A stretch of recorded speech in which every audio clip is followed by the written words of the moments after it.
जय हिंद। मंजिल उन्हीं को मिलती है जिसके सपनों में जान होती है।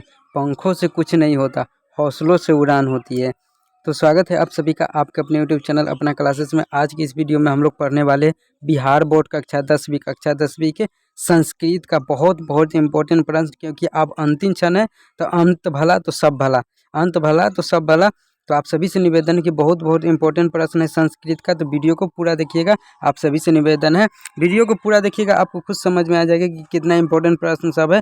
तो आते हैं हम प्रश्न की ओर। इसमें आपको दिख रहा है 2023 का मॉडल पेपर है और कक्षा 10वीं का मॉडल पेपर है।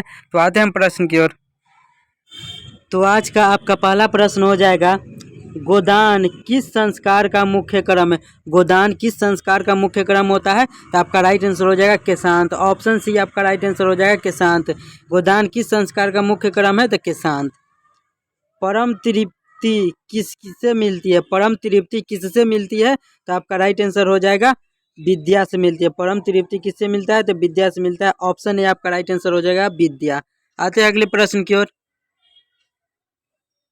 नरक के कितने द्वार होते हैं? नरक के कितने द्वार होते हैं? तो 3 द्वार होते हैं। नरक के 3 द्वार होते हैं। ऑप्शन ए आपका राइट आंसर हो जाएगा। करमवीर कथा का नायक कौन है? करमवीर कथा का नायक कौन है?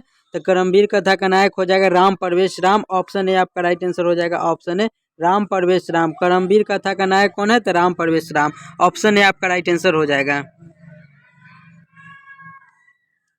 छात्रों का तप क्या है? छात्रों का तप क्या है? तो आपका राइट आंसर हो जाएगा अध्ययन। छात्रों का तप है अध्ययन। ऑप्शन ए आपका राइट आंसर हो जाएगा। स्वामी दयानंद के द्वारा आर्य समाज की स्थापना कब की गई? स्वामी दयानंद के द्वारा आर्य समाज की स्थापना कब किया गया? तो 1875 ईस्वी में। 1875 ईस्वी में ही स्वामी दयानंद के द्वारा आर्य समाज की स्थापना किया गया था। तो ऑप्शन बी आपका राइट आंसर हो जाएगा 1875। ऑप्शन बी आपका राइट आंसर हो जाएगा 1875। बिरजानंद किसके गुरु थे? बिरजानंद किसके गुरु थे? तो आपका राइट आंसर हो जाएगा स्वामी दयानंद के। स्वामी दयानंद के ही गुरु थे बिरजानंद। तो आपको ध्यान में रखना है कि बिरजानंद किसके गुरु थे? तो स्वामी दयानंद के गुरु थे। स्वामी दयानंद का परिवार किसका उपासक था? स्वामी दयानंद का परिवार किसका उपासक था? तो आपका राइट आंसर हो जाएगा शिव का उपासक था। ऑप्शन ए आपका राइट आंसर हो जाएगा। स्वामी दयानंद का परिवार शिव का उपासक था। ऑप्शन ए आपका राइट आंसर हो जाएगा। ऐसे ही प्रश्न आपके परीक्षा में पूछे जाएंगे, तो वीडियो को पूरा देखिएगा। आप सभी से निवेदन है, क्योंकि वीडियो को छोड़ दीजिएगा तो हो सकता है इंपॉर्टेंट प्रश्न छूट जाए, और हो सकता है कि इसी में से पूछ ले। तो वीडियो को पूरा देखिएगा। 10-12 मिनट का वीडियो होगा, तो पूरा देख लेना है, आप सभी से विनती है। और आपका अगला प्रश्न है, मंदाकिनी वर्णम पाठ किस ग्रंथ से संकलित है? मंदाकिनी वर्णम पाठ किस ग्रंथ से संकलित है? तो आपका राइट आंसर हो जाएगा वाल्मीकि रामायण से। वाल्मीकि रामायण पाठ से संकलित है। ऑप्शन सी आपका राइट आंसर हो जाएगा वाल्मीकि रामायण। मंदाकिनी वर्णम पाठ किस ग्रंथ से संकलित है? तो वाल्मीकि रामायण से। आते हैं अगले प्रश्न की ओर। कर्णस्य दानवीरता पाठ भास के किस रूपक का भाग विशेष है? कर्णस्य दानवीरता पाठ भास के किस रूपक का भाग विशेष है? तो आपका राइट आंसर हो जाएगा कर्णभार का। ऑप्शन ए आपका राइट आंसर हो जाएगा कर्णभारम। Option A कर्णभारम। आपका अगला प्रश्न है, राष्ट्रों के बीच द्वेष का कारण क्या है? राष्ट्रों के बीच द्वेष का कारण क्या होता है? तो होता है दूसरे राष्ट्रों का उत्कर्ष। ऑप्शन ए आपका राइट आंसर हो जाएगा दूसरे राष्ट्र का उत्कर्ष राष्ट्रों के बीच द्वेष का कारण है।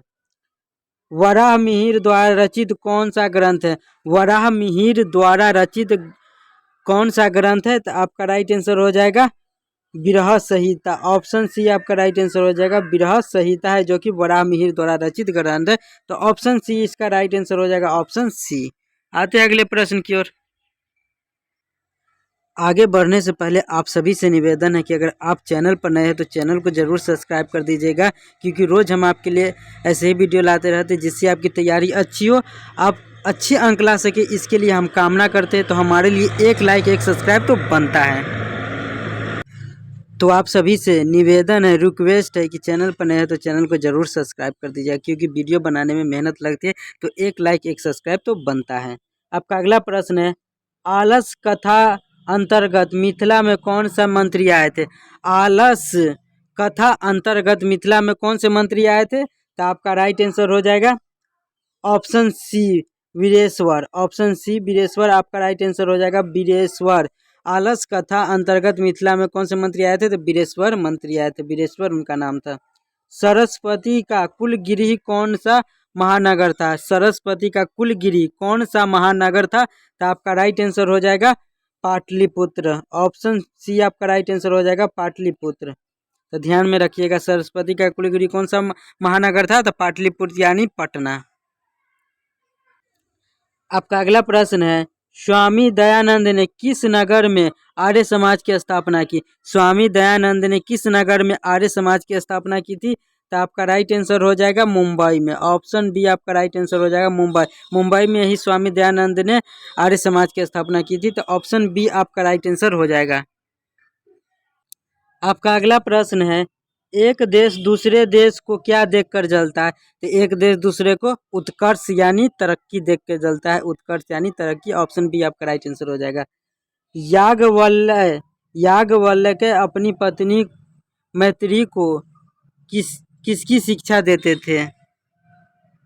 आपका अगला प्रश्न है, याज्ञवल्क्य अपनी पत्नी मैत्रेयी को किसकी शिक्षा देते थे? तो आपका राइट आंसर हो जाएगा आत्म तत्व का, ऑप्शन सी आपका राइट आंसर हो जाएगा, ऑप्शन सी आत्म तत्व का ही शिक्षा देते थे याज्ञवल्क्य अपनी पत्नी मैत्रेयी को। तो ऑप्शन सी आपका राइट आंसर हो जाएगा, ऑप्शन सी। आपका अगला प्रश्न है, पटना नगर की पालिका देवी कौन है? पटना नगर की पालिका देवी कौन होती है? तो आपका राइट आंसर हो जाएगा पटन देवी, ऑप्शन सी आपका राइट आंसर हो जाएगा, पटन देवी है जो कि पटना नगर की पालिका देवी है। अलस कथा के रचयिता कौन है? अलस कथा के रचयिता कौन है? तो आपका राइट आंसर हो जाएगा विद्यापति, ऑप्शन बी आपका राइट आंसर हो जाएगा, विद्यापति है जो कि अलस कथा के रचयिता है। आते हैं अगले प्रश्न की ओर। आपका अगला प्रश्न है, आलसशाला में आग लगने पर भी कितने लोग नहीं भागे? आलसशाला में आग लगने पर भी कितने लोग नहीं भागे थे? तो आपका राइट आंसर हो जाएगा 4 लोग थे जो कि नहीं भागे थे, ऑप्शन सी आपका राइट आंसर हो जाएगा 4 लोग। संसार में बच्चों का सच्चा रक्षक कौन है? संसार में बच्चों का सच्चा रक्षक कौन है? तो आपका राइट आंसर हो जाएगा माता, ऑप्शन ए आपका राइट आंसर हो जाएगा, माता है जो कि संसार में बच्चों का अच्छा रक्षक है, ऑप्शन ए आपका राइट आंसर हो जाएगा, ऑप्शन ए। आपका अगला प्रश्न है, ऋग्वेद में कितने मार्गदर्शनवती ऋषिकाओं का उल्लेख है? आपका अगला प्रश्न क्या है, ऋग्वेद में कितनी मंत्र दर्शनवती ऋषिकाओं का उल्लेख है? मंत्र दर्शनवती ऋषिकाओं का उल्लेख है, तो कितने मंत्र दर्शनवती ऋषिकाओं का उल्लेख है? तो आपका राइट आंसर हो जाएगा चतुर्विंशति, ऑप्शन बी आपका राइट आंसर हो जाएगा, ऑप्शन बी चतुर्विंशति। आते हैं अगले प्रश्न की ओर। आपका अगला प्रश्न है, याज्ञवल्क्य की पत्नी कौन थी? याज्ञवल्क्य की पत्नी कौन थी? तो आपका राइट आंसर हो जाएगा मैत्रेयी थी, हमने ऊपर चर्चा किया था, ऑप्शन ए आपका राइट आंसर हो जाएगा, याज्ञवल्क्य की पत्नी मैत्रेयी थी, ऑप्शन ए। आपका अगला प्रश्न है, महाभारत में किस लेखिका का उल्लेख मिलता है? महाभारत में किस लेखिका का उल्लेख मिलता है? तो सुलभा, ऑप्शन सी आपका राइट आंसर हो जाएगा, ऑप्शन सी सुलभा का उल्लेख मिलता है, ऑप्शन सी आपका राइट आंसर हो जाएगा। आपका अगला प्रश्न है, वर्तमान काल की संस्कृत लेखिका कौन है? वर्तमान काल की संस्कृत लेखिका कौन है? तो आपका राइट आंसर हो जाएगा मिथिलेश कुमारी मिश्र, ऑप्शन सी आपका राइट आंसर हो जाएगा, ऑप्शन सी मिथिलेश कुमारी मिश्र है जो कि वर्तमान समय में संस्कृत की लेखिका है। भारत महिमा पाठ का द्वितीय श्लोक किस पुराण से संकलित है? भारत महिमा पाठ का द्वितीय श्लोक किस पुराण से संकलित है? तो आपका राइट आंसर हो जाएगा भागवत पुराण से, ऑप्शन बी आपका राइट आंसर हो जाएगा, ऑप्शन बी भागवत पुराण से ही भारत महिमा पाठ का द्वितीय श्लोक संकलित है, तो आपको ध्यान में रखना है। आते हैं अगले प्रश्न की ओर। आपका अगला प्रश्न है, पाश्यामी किस लकार का रूप है? पाश्यामी किस लकार का रूप हो जाएगा? तो लीट लकार का हो जाएगा, लीट लकार, ऑप्शन सी आपका राइट आंसर हो जाएगा, लीट लकार का पाश्यामी, तो आपको ध्यान में रखना है, पाश्यामी किस लकार का रूप है? तो लीट लकार का। जही किस धातु का रूप है? जही किस धातु का रूप है? तो आपका राइट आंसर हो जाएगा ऑप्शन सी हना, हना, ऑप्शन सी आपका राइट आंसर हो जाएगा, जही किस धातु का रूप है? तो हना। मातरम कौन सा विभक्ति है, मात्रम में कौन सा विभक्ति है, तो आपका राइट आंसर हो जाएगा द्वितीय विभक्ति है। ऑप्शन सी आपका राइट आंसर हो जाएगा। मात्रा में कौन सी विभक्ति है, तो द्वितीय विभक्ति। इन सभी बातों को ध्यान में रखते हुए चलिए, क्योंकि ऐसे ही प्रश्न आपके पूछे जाते हैं। आपका अगला प्रश्न है, नदीसु किस शब्द का रूप है? नदीसु किस शब्द का रूप है, तो नदी का रूप है। ऑप्शन ए आपका राइट आंसर हो जाएगा। ऑप्शन ए नदीसु नदी शब्द का रूप है। साधु शब्द के सप्तमी एक वचन का रूप है। साधु शब्द के सप्तमी एक वचन का रूप है। तो 4 ऑप्शन दिया गया, इसमें से आपका राइट आंसर क्या हो जाएगा, तो आपका राइट आंसर हो जाएगा साधव।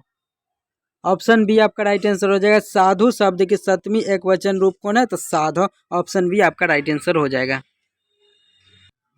अगर आपसे पूछ ले कि वधु जोड़ उत्सव, वधु जोड़ उत्सव का संधि क्या हो जाएगा, वधु जोड़ उत्सव का संधि करना है, तो इसका राइट आंसर क्या हो जाएगा, वधुत्सव हो जाएगा। वधुत्सव, तो ये आपका राइट आंसर हो जाएगा। वधु जोड़ उत्सव का संधि विच्छेद, संधि क्या हो जाएगा, तो वधुत्सव हो जाएगा। आपको ध्यान में रखना है, ये सब पूछा जाता है, इसीलिए मैं बता रहा हूँ। अगर आपसे पूछ ले लघु जोड़ उर्मी, लघु जोड़ उर्मी का संधि क्या होगा, लघु जोड़ उर्मी का संधि करे। अगर आपसे पूछता है प्रश्न आपका क्या होगा, लघु जोड़ उर्मी का संधि करे, तो उसका संधि क्या हो जाएगा, लघु जोड़ उर्मी का, तो लघुर्मी। ऑप्शन लघु जोड़ उर्मी लघुर्मी हो जाएगा, तो आपको ध्यान में रखना है। अगर आपसे पूछ ले भानु जोड़ उदय, भानु जोड़ उदय का संधि करे, तो आपका क्या हो जाएगा, तो भानु उदय हो जाएगा। भानु जोड़ उदय का संधि भानु उदय हो जाएगा, आपको ध्यान में रखना है, ये सब पूछा जाता है। भानु जोड़ उदय का संधि भानु उदय। अगर आपसे पूछ ले गमा जोड़ कतवा का संधि करे, गमा जोड़ कतवा से कौन सा शब्द बनेगा, गमा जोड़ कतवा से कौन सा शब्द बनेगा, तो गत्वा बनेगा। गमा जोड़ कतवा से कौन सा शब्द बनेगा, तो गत्वा बनेगा, आपको ध्यान में रखना है, ये सब पूछा जाता है। अगर आपसे पूछ ले अ जोड़ ओ, अ जोड़ ओ के मेल से कौन सा नया वर्ण बनेगा, अ जोड़ ओ के मेल से कौन सा नया वर्ण बनेगा, तो औ बनेगा, ये सब पूछा जाता है। तो ये था कुछ इंपॉर्टेंट प्रश्न जो कि हमने आपके साथ साझा किया है। वीडियो थोड़ी सी भी अच्छी लग जाए साथियों, तो चैनल को ज़रूर सब्सक्राइब कर दीजिएगा और वीडियो को ज़रूर लाइक कर दीजिएगा, क्योंकि रोज़ हम आपके लिए ऐसे ही वीडियो लाते रहते हैं, जिससे आपकी तैयारी अच्छी हो और आप अच्छे अंक ला सकें। आप अच्छे अंक ला सकें, इसके लिए हम भगवान से कामना करते हैं। तो हमारे लिए एक लाइक एक सब्सक्राइब तो बनता है। मिलते हैं नेक्स्ट वीडियो में। जय हिंद।